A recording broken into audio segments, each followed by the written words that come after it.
There was a big layoff back in '05, '06. And then once the coal mines kind of shut down, they just kind of got to the point where it was like really slow. We live in a place that's not got a lot of opportunity, doesn't have a lot of jobs. Yet somewhere right in the midst of it is one of the leading manufacturers of dishwashers. About 200 people that get to pay their bills, they get to work, they get to, have a nice job, support their family.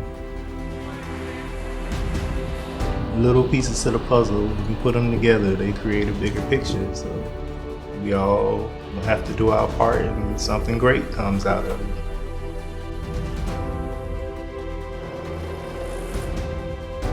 We just come here and work hard every day.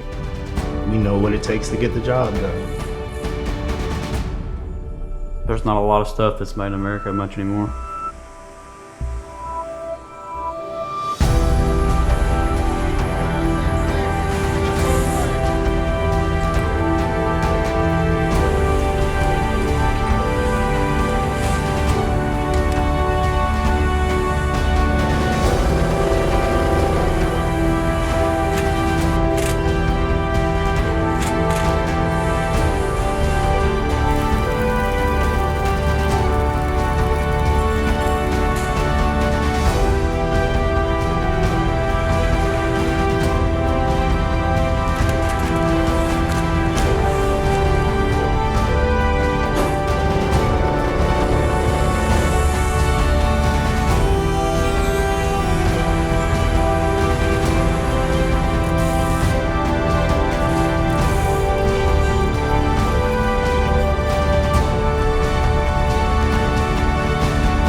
I think all of Jackson's team is great people, and I think we all watch out for one another.